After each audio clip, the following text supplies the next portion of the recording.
The organ stops. The room is dead silent, and Rowan is standing up.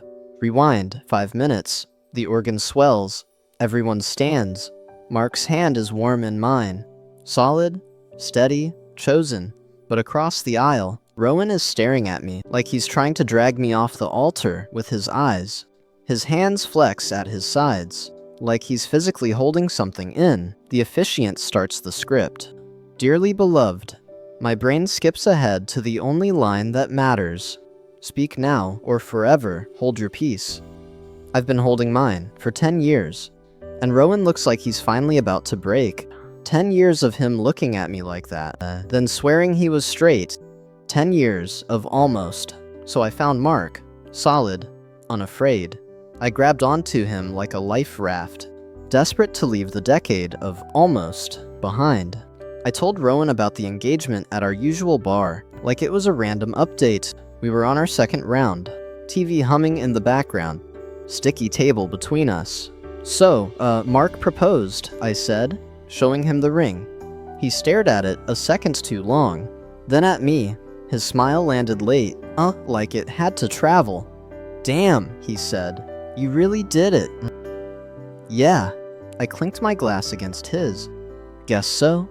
He didn't look away. Guess I'm losing, my favorite disaster. Please, I said, you collect disasters. He laughed, but it sounded tight. When I asked him to be best man, I tried to make it sound like logistics, not feelings. You know my family. You know how to wrangle my mom. Who else would it be? He picked at the label on his bottle, eyes down. Yeah, he said finally. Yeah, okay, who else would it be? Mark wasn't just a shield. He was the only person who knew how to make me laugh, without it being at someone else's expense. One night, months before the wedding, I found him on the floor of our living room, assembling a bookshelf I'd been dreading. He was singing some terrible 80s ballad, completely off-key, just to make me smile after a rough shift. My phone lit up on the coffee table. Rowan, come out. I'm at the dive. Don't be boring. Mark looked up, holding a screwdriver like a microphone.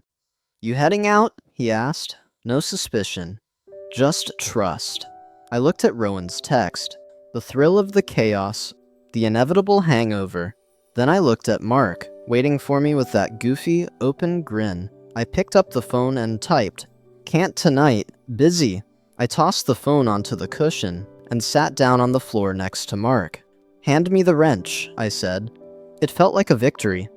It felt like I was finally growing up. The actual planning blurred by spreadsheets, fittings, my mother's panic. But Rowan stayed on the periphery, a ghost in the machine. At the rehearsal dinner, the restaurant was warm and loud. My parents were actually relaxed. Mark squeezed my knee under the table. Someone tapped a glass. Rowan stood with his beer, a little flushed, grin already on. All right, he said. So, I met this idiot in college when his hair was really bad. Everyone laughed. He told safe stories. Me crying over a B+, us getting locked out of our dorm. People were into it. I exhaled, then his eyes met mine, and something in his face changed. He swallowed. I just hope you're not, doing this because it's safer. The word hung there, like he dropped a knife on the table. The laughter thinned out. Mark's hand went still on my leg. Rowan blinked hard, forced a grin. Anyway, he also has terrible pizza taste. So Mark, it's not too late to run. People laughed again, but it took them a second. In the car afterward, heading to the hotel, streetlights sliding over his face. Mark said, "What did he mean by that?" Safer. The lie tasted like ash in my mouth. I looked at Mark's profile. So trusting. So good. And for a split second, I almost did it. I almost said, he means I loved him first.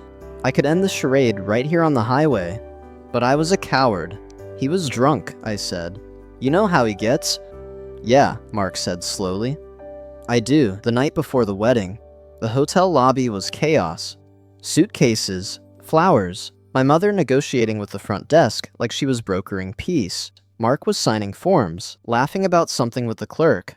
Rowan caught my eye. He didn't signal. He just walked toward the side hallway, and my feet followed him. Before my brain could say no, we ended up by the ice machine. The hum was loud, but his breathing was louder. He didn't leave any space. He crowded me against the beige wall, close enough that I could smell the stale beer and the specific, terrifying scent of him. "I can't shut up," he whispered. His eyes were dark, dilated. "I can't do it. Ro, stop. Not now." He put a hand on the wall by my head. Lean muscle, veins standing out. The heat coming off him was dizzying.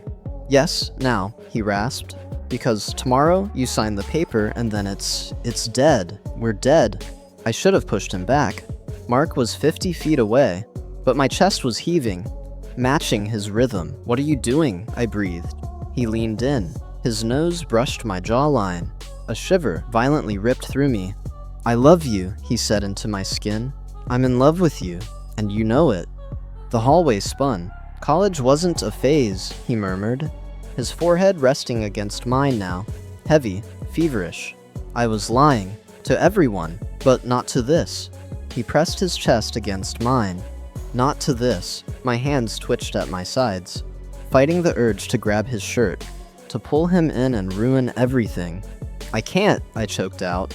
"The church, my parents, Mark." "Screw them," he said, pulling back just enough to look at me. "Look at me. You're trembling." "I chose safety," I whispered. "I chose the life that doesn't burn down." "I'm burning," he said. "I'm burning right now." I looked over his shoulder. I could see the lobby, Mark laughing. "It's too late," I said. He stared at me, searching for a crack in the armor. When I didn't move, he stepped back. The cold air rushed into the space between us, painful and sharp. "Okay," he said, voice dead. "Then I don't know how I survived tomorrow." He walked away. I stayed against the wall, shaking, still feeling the phantom weight of him against me. That night, in the hotel bed, Mark's arm heavy across my waist. I stared at the ceiling and waited for the words, "Speak now," to show up, like a countdown in my head. The church smells like lilies and old wood. My tie is still a fist around my throat. Mark's hand is in mine at the altar, steady, familiar. Rowan is a few feet away, in a suit that doesn't quite sit right on him. Jaw clenched so hard I can see the muscle jump. The vows blur. Love, honor, cherish. My mouth says them. My chest feels hollow. Then the officiant gets there. "If anyone here knows of a reason these two should not be wed, speak now, or forever hold your peace." Silence drops over the room. For a heartbeat, I think we're through. We made it. Then Rowan's chair scrapes back. He stands. The sound is louder than the organ. Heads whip toward him. Someone says his name like a warning. He looks at Mark first, then at me. "I have a reason," he says. His voice shakes, but he doesn't sit back down. My whole body goes cold. I asked him last night not to do this," Rowan says, "because I'm in love with him, and he knows it." The room explodes into gasps, whispers, a muffled "Jesus Christ" from somewhere in the back. "He's known for years," Rowan keeps going. I don't even know what we've been. But he's standing here trying to promise you everything while, like, half of him is still with me. The floor tilts. Mark turns to me. His face is just gone. Blank, stunned, hurt all at once. "Is that true?" he asks. 3 words. Nowhere to hide.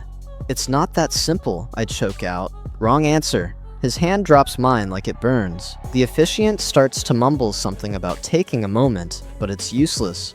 The ceremony is already dead. We get shuffled into a side room. Me and Mark, Rowan, my sister who refuses to leave and just shuts the door behind us. Mark grips the back of a chair. He's shaking, not trembling, shaking. "How long?" he chokes out. He can't even look at me. He's staring at a stain on the carpet like it's the only thing anchoring him to the earth. "How long have I been? Just a placeholder?" "You're not," I try. My voice is thin. Useless. "I love you. I do."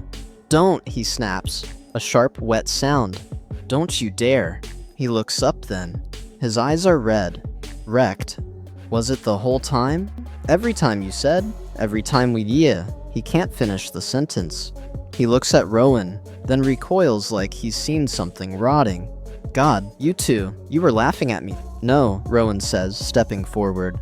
Mark, no, it was me. I was the one who couldn't. Shut up, Mark screams. It echoes off the bare walls. I don't want to hear your voice. He turns back to me.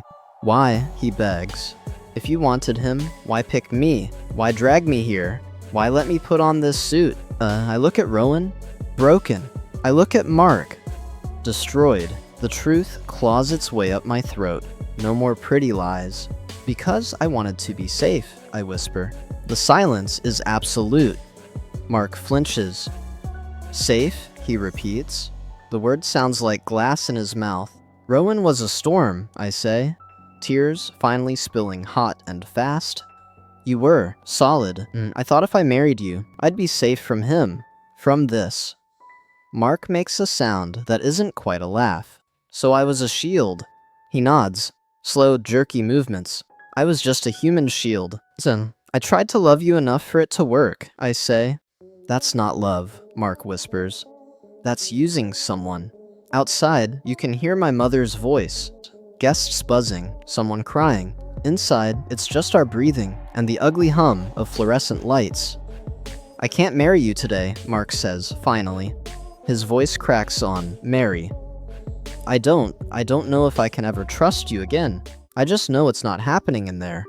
Can I fix? I start. Don't follow me, he says. Please, just don't. He takes off his boutonniere, sets it on the table like it weighs 10 pounds, and walks out. The door clicks. Quiet. My stomach lurches. I grab the back of the chair he left, like I might pass out. Rowan slides down the wall until he's sitting on the floor in his suit. This is not the rom-com version I had in my head, he says. Weak, a broken sound comes out of me that's half laugh, half sob. We're horrible, I say. We're people who stopped lying way too late, he says. That's not the same thing, but it's not good either. When we finally open the door, the hallway goes silent. My parents won't meet my eyes. Mark's parents stare like they're trying to place me. We say the words. The wedding's off. There won't be a reception. Some guests look pissed. Some look relieved. Some already have their phones out. Outside, Rowan and I walk to the parking lot. The silence between us isn't charged anymore. It's just heavy, suffocating. We broke him, I say. Rowan doesn't look at me. Yeah, but we can't go back to the lie. We're here now, in the wreckage. That night, I sit on the edge of a hotel bed turned down for 2. Rowan is 3 rooms down. I could go to him. I could finally have the thing I destroyed my life to get. But I don't move. I just sit in the dark, wondering if this burning feeling is freedom, or just the realization that I'm finally alone with what I've done.